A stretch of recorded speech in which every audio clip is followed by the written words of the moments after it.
your guide to the truth. TheNewAmericanMedia.com. Hello, everybody. Brian Engelman here. We're at the 16th Annual Conscious Life Expo. We're with a guy that does radio. He does voiceover work. You may have seen him on some of the stuff he does on Coast to Coast AM, maybe Fade to Black Radio. You might have heard him on History Channel, or you might have been at the Conscious Life Expo last night, or you might be coming to see him today. Jimmy Church, how you doing, sir? Brian, everybody, great. How are you? I'm living the dream. Thank you very much. First off, tell us about what you did last night and what's going on today at the Conscious Life Expo. You know what's amazing is last night we live streamed the event, which was the Ancient Aliens panel. Love those. But what was so cool was that it was sold out. We had 1,200 awakened people in there. Right. And when I say sold out, it's not about being sold out. It's that it was awakened, packed, openness, oneness, and then the live stream got to see that enthusiasm. Right. And it was hot. It was when I say hot, it was hot. That many people, and it was just great. And the panel was good. We had Linda Moulton Howe, we had William Henry, Corey Good, David Wilcock, and it was just an amazing event. And the enthusiasm that just went around the world in the live stream, everybody got to pick up on that vibe, man. It was really cool. It really is like plugging into something, tapping into something, and recharging your batteries, if you will. And that's why people come to conventions like this. It's why we've been to 13 of them, or however many we've been to. Right. I want to get back to Ancient Aliens for a second, because for me, when that show came out a couple of years ago, it seemed to connect most of the dots together, from the conspiracies to the government to the religion to all the GMOs, and you can go down the list. Anything weird, trace it back to Ancient Aliens and technology. And what type of history are we not being told on Earth? What is your main synopsis of how you view the ancient alien theory? Okay. Well, the ancient. I know that's a lot to unpack. Well, but it's actually very simple if you think about it. The ancient alien theory I don't have any issues with because of the age of the universe, the amount of stars that are out there, the trillions of planets just in our Milky Way, in our own galaxy. So when you start to deduce that and look at that, there are tens of thousands of things out there, races and that are visiting us. That's it, that know about us. We have a big, beautiful blue planet here. Who wouldn't want to come and hang out? And we, us, you and I, we've been around hanging out for, say, in our modern sense, 5,000 years. Okay? Earth is 4.5 billion years old. There's no telling how long, how many, and who is here now. Right. So I don't have an issue with that.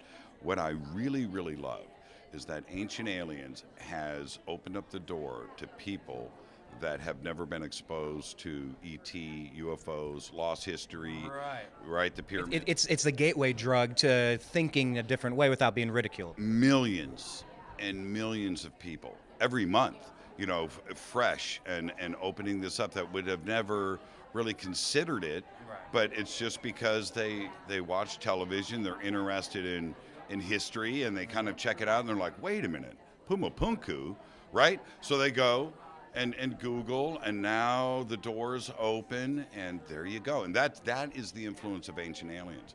And what also, the other great thing is my show follows Ancient Aliens, so I get all their viewers.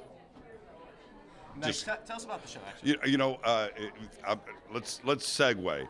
My new show on history, it's called Breaking Mysterious, right? And it's great. It's it's based on Fade to Black and all that. It's a fun show. Great, right? But last night, Linda goes, and did you know Ancient Aliens is #1 in India? And I said, Linda, did you know that my new show is #1 in Barbados? I got that going for me. But that's the success of Ancient Aliens. How do I hang with that? I don't. 11 seasons on the air. I know. It blows my mind. And we survived 2012, thankfully. Well, or did we? If we go back and we look, and I've been asked this a lot, what's my favorite episode of Ancient Aliens? Strangely enough, the first one. The first one of season 1. Those are 2 hours, right? They're 2 hours, yeah. And that's good. They split those up, so they got an extra season out of it. Right. So it's really season 12, but they're in their 10th year, and I'm on a time machine, and it's just kind of weird. But anyway, the first episode, Puma Punku, And when Robert Clotworthy, the narrator, and he goes, and 200 yards from Tiwanaku is this ancient site, Pumapunku. And I'm like, what's going on here? And I think about the impact that had on me back then. So, we have time for a little story? We have as much time. By the way, we have as much time as you care to participate in. Okay, all right, good, because I'm going to take 45 minutes. So, radio guys usually do. That's why I go to you first. This is what happened after the first episode aired, maybe the second, right? Maybe 2 weeks go by, and Giorgio, who nobody knew who he was speaking at MUFON in Los Angeles. And so I called up Steve Murillo and I go, this is the dude, right? From this new show. And he goes, yeah. So I go to the MUFON meeting where Giorgio's speaking. Nobody knew who he was. He brand new, man, right? But Pumapunku messed with me. So I had to go. This is really a true story. And Giorgio shows up. There was like 75 people there.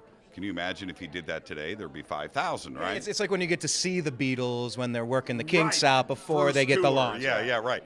So Giorgio, he's there, and I had just started in radio, and I'm out in the audience, and he goes, "Can I take any questions?" And I go, "Pumapunku."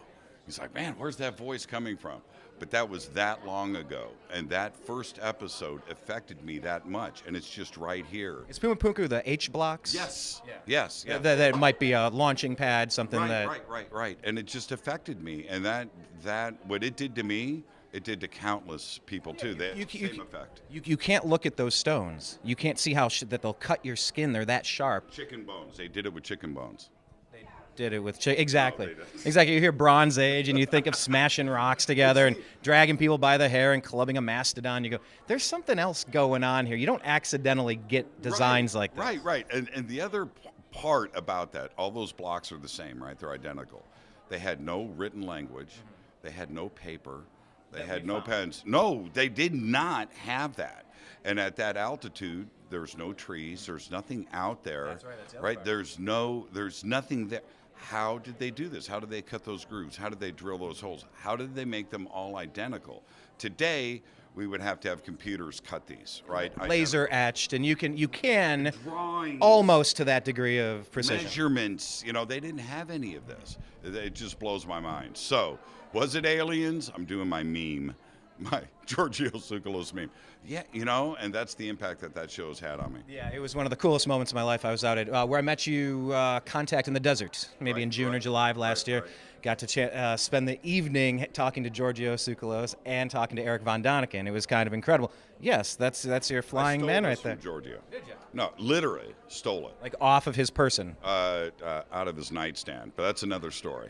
That is another story. We'll do that for the bonus content. Okay, so you're saying your show, The Faded Black Radio, kind of coincided with Ancient Aliens. Did that spur you to do it, or were you already on that path and that kind of laser-focused it? Where did you come from? Because I know you've been doing Coast for how many years now as the weekend stuff? 5. It's my 4th year, going on 5th. Okay. Yeah. Yeah, I know, it flies. If we back up, I was a sportscaster. Oh, okay. But I had for my entire life, and my parents, everybody's got the same story. My mom was into Ouija boards and, whatever. Yes, everybody has a story with their mom deeply into Ouija. We do. So the study that I've done with ancient history and UFOs, I had the secret video collection that my friends didn't know about, and books and magazines. And I'd studied. From a kid, from an early age. Yeah. And so, which I still have all of that stuff. Well, anyway, I got into sports radio, and it wasn't my bliss. It just wasn't what I wanted to do. Did you have teams that you rooted for? Where were you, like, I don't even favorite talk teams? Sports anymore. I don't even know what it is. That's a different version of you. I dropped it. And so what we decided, it was my way to weasel into UFOs. I was like, let's do a sports UFO show. I talked the team into it. They were like, yeah, that sounds pretty good. Right? And I'm not kidding. And so there's a Simpsons where Homer he says nuts and gum together at last. And so we named the show Jimmy Church Against the World. So I could do sports, I could do entertainment, I could do conspiracy, UFO, and right? Okay, yeah, exactly, shotgun, and that was the goal. It was my way to weasel into and eventually drop this sports thing, and I can go full on UFO, right? So that was the goal. And then the opportunity came up with the network when Art Bell had left, for me to go in there. Left and came back. Yeah. And so when that offer came in, Rita, my wife, she comes in, she goes, "We're not calling it Jimmy Church Against the World. That sucks. We're going to call it Fade to Black." So she named the show. Just out of nowhere, she had that in her head, or she been thinking about it? It was an inside joke that she had on me for years. So it was her way to drill this inside joke under my skin every single day. So that's where Fade to Black came from. Nice. So that's it. And everything else just took off from there. Yeah. Interesting. Do you feel like the planet right now, that people are ready for getting past the stigma of all the UFOs, all the ancient history? Yeah. Well, because of things like Ancient Aliens and Hangar One or UFO Files, these are all the highest rated shows on cable television. And there's a reason why. It's not our community. Our community watches it, but our community is small compared to what is out there. Like compared to the Kardashians' viewing audience? Millions and millions, yes. Or the Cleveland Cavaliers' latest trade rumors. Right, or Pawn Stars. Take your pick. These are big, vast audiences out there. So that has opened the door. People go, and when you look now where we have 5, 6, 7, 8 channels that are running conspiracy programming 24 hours a day. Why? Because people watch it. Why are they there? Because advertisers are paying for the advertising on the shows that are getting watched. It's America, this is capitalism, and the interest is there, and it's growing every single day. This is the biggest year ever of Ancient Aliens. It doesn't work that way in normal television. No, so even with bands, because we had a chance to meet at the NAM show down in Anaheim 2 weeks ago now. Yep. And with music, I like to say the first album kind of gets you going. Album 2, 3, and 4, that's the sweet spot, and then you're kind of mailing it in. And not that the bands are intentionally doing it that way. Are mailed in.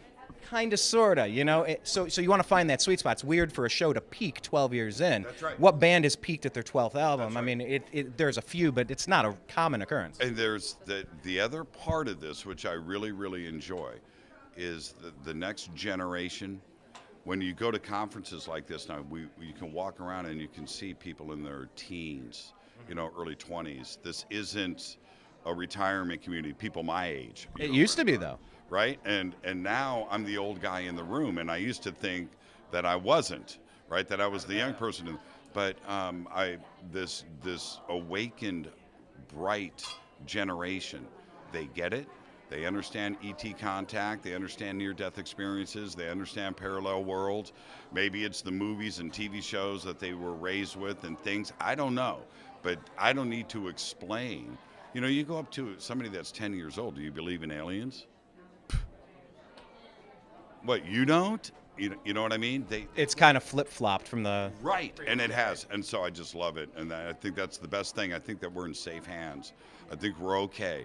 I talk to these... Good. Yeah, I know. I talk to these young kids, and I want to name names right now. I'm not going to do that. Come on, name drop. No, kids. Kids that hang out, that have Fade to Black shirts. And I see this, and I just know that we're in good hands, man. They are totally cool with it. They're going to carry the torch. I'm not going to be around forever. That's exactly what I was going to say, is the Olympics just opened up, carrying the torch, lighting the next torch. That's and right. Passing it along. We only get so many years on this spinning ball through the universe to carry the torch. Sometimes the torch is a microphone, sometimes it's a camera, sometimes it's poetry or music. It's our chance to express and pass it along, move along. Right. So I guess then, being in good hands, do you feel like the people that have the strings attached to the fingers on the hands behind the scenes, do you think that this is going to continue as a quasi-smooth experience on this planet, or do you feel as though there may be something on the horizon that we should all kind of be paying attention to? If you know what I mean, I'm talking getting more geopolitical, ruling powers that be currently. Are you optimistic, cautious, worried about anything in particular? I think that, we talked about this before, so I'll say it again because it's how I feel. I think it's important. No matter where you come from right now, no matter what country, what political thing that you're tied to, whatever it is, there has been a divide and conquer mentality in the world.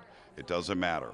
They've tried to divide the NFL. They've tried to divide just everything. Everything, all of the things must be half against half or 40 against 40. Everything has to be a fight. We have to ride this out. We have to recognize that we are people first. We are friends first. Right. We are, the planet.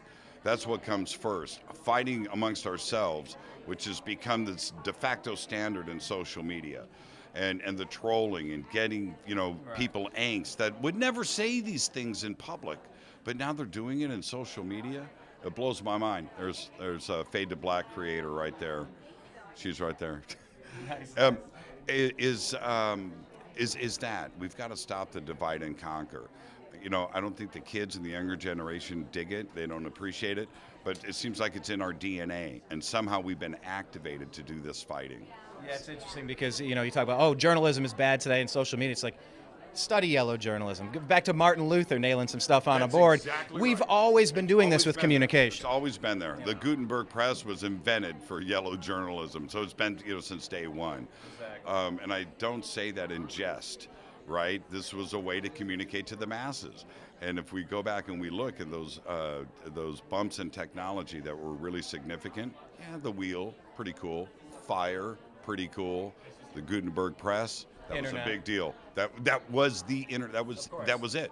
Yeah. So. Well, remember, the churches would only convey their message in Latin. People would sit there, and you weren't allowed to even know what they were saying. Right. That's how far we've progressed past. And so they were able to, and they figured it out.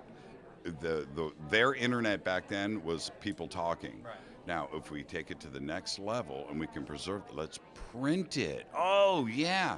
Nobody else can print it but us. We control the masses. It's genius. So then we'll print it and store it in the Library of Alexandria forever. Oh, wait. Yeah, right. All right, try again. We'll etch it into stone. Oh, wait, we'll put it online. Oh, wait, we got hacked. I know. It's always something. But anyway, all right, we're going to let you get back to stuff because I know you got a lot going on today. Tell people about what you have going on today, and then remind people where they can follow you online, check out your shows, and all of that good stuff. Yeah, absolutely. So today, we've got a couple of George Norrie's events, coast to coast, of course. We'll be doing those. We do those every year. He's got his panel coming up. I'll be down there for that. And then we have his award ceremony. Who is the award this year? I No, good. We don't know either. That's This is Gotcha Journalism. yeah. It's all right. I just showed up, too. Still sealed in a mayonnaise jar in Funkin' Wagnall's porch, hermetically sealed. But we'll get to the envelopes in a minute. But so that's going on. I'll be introducing William Henry, David Wilcox event tonight. I'm going to go down and introduce David. Then we have the big Summer of Love party and bash. So I'll see you there. What is that one? Summer of Love, and that'll be up in the La Jolla room. So bring your crew up and go in there. All of the speakers will be there, and there you go. So.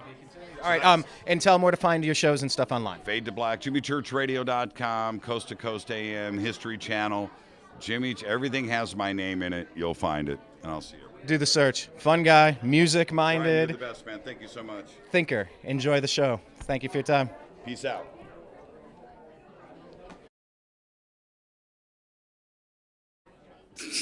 I always lie, and that's the truth.